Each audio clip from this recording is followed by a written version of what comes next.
नमस्कार। मैं संजीव कुमार। शिव के 7 रहस्य इस अद्भुत पुस्तक के लेखक हैं देवदत्त पट्टनायक।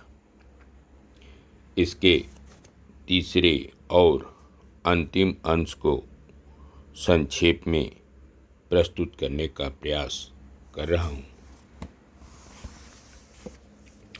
प्रकृति में मृत्यु अर्धविराम है। जो नष्ट प्रतीत होता है वह फिर वापस आ जाता है। सती के रूप में जो चला गया वह पार्वती के रूप में वापस आया।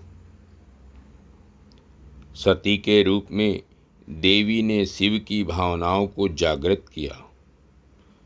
पार्वती के रूप में अब देवी चाहती हैं कि शिव केवल क्रोध की प्रतिक्रिया व्यक्त करने के स्थान पर रचनात्मक उपयोगी प्रतिक्रिया व्यक्त करें।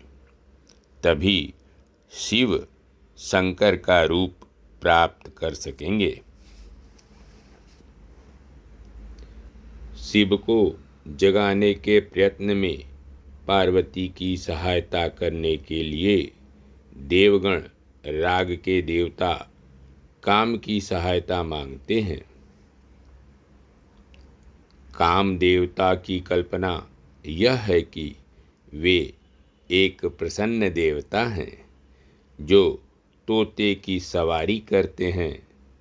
उनके हाथ में एक तीर कमान है जिसकी कमान गन्ने से और तीर फूलों से तथा डोरी मधुमक्खियों से बनी है, जिनसे वह पंचेंद्रियों को आकृष्ट करते हैं। कामदेव का साथी वसंत ऋतु और साथिन रति संभोग की देवी हैं। उसके साथ अप्सराएं, नर्तकियां, गंधर्व और गायक गाते बजाते चलते हैं।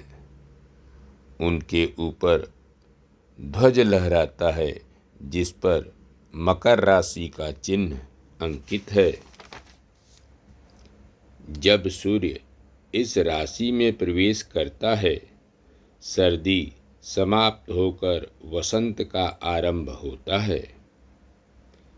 कामदेव की सहायता से इंद्र ने अनेक देवों की तपस्या भंग करने में सफलता प्राप्त की है, परंतु शिव सामान्य तपस्वी नहीं हैं।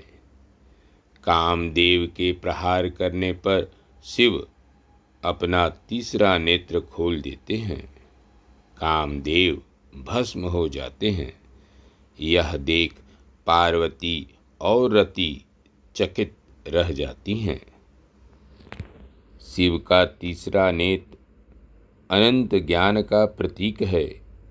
कामना के विचार में चैन का विचार भी निहित है। कामना का अर्थ है एक वस्तु के बदले किसी दूसरी वस्तु की इच्छा करना। दूसरे शब्दों में, कामना के लिए 2 नेत्रों की आवश्यकता है, एक चुनाव करने के लिए, दूसरी खारिज करने के लिए। जब दोनों नेत्र बंद हैं तो इसका अर्थ हुआ न चुनाव होगा और न खारिज। हर वस्तु एक समान है। मिट्टी बराबर सोना।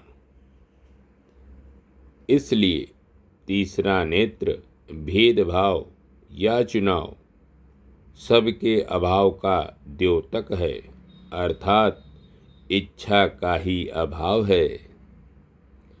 परंतु पार्वती हार मानने को तैयार नहीं है। वह तपस्या द्वारा तपस्वी को जगाने का निश्चय करती हैं।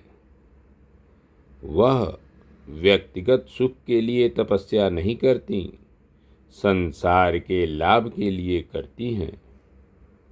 साधना के द्वारा वह शिव के हृदय में करुणा और समभाव जगाना चाहती हैं। अंततः वे सफल होती हैं और शिव से कहती हैं कि वे उनके पिता से उनका हाथ मांगें। वे कहती हैं कि पिछली दफ़ा जब सती के रूप में वे अपना घर छोड़कर भाग आई थीं, इस बार वैसा नहीं करना चाहती। शिव पार्वती को ध्यान से देखते हैं तो पाते हैं कि यह तो सती ही है। यदि वे अपनी आंखें बंद कर लेंगे तो वह काली में बदल जाएगी और उसका रूप पागल तथा भयंकर हो उठेगा। अगर वे आंखें खोले रहें तो वह सुंदर और सुरूप गौरी बनी रहेगी। जब प्रकृति को ज्ञान की दृष्टि से न देखा जाए तो वह डरावनी बन जाती है। ज्ञान पूर्वक देखने पर वह सजग और सुंदर प्रतीत होती है। पार्वती शिव को दर्पण दिखाती हैं जिसमें वे अपना शंकर रूप देख पाते हैं। चौथा, भोलेनाथ का रहस्य। संस्कृति मनुष्य का भ्रम है। पांचवा, गणेश का रहस्य। सिर्फ भोजन से ही पेट नहीं भरता। छठा, मुर्गन का रहस्य। भय से मुक्त होने के लिए उसका सामना करें। सातवां, नटराज का रहस्य। विनाश भी एक प्रकार का निर्माण है। धन्यवाद। नमस्कार। मैं संजीव कुमार।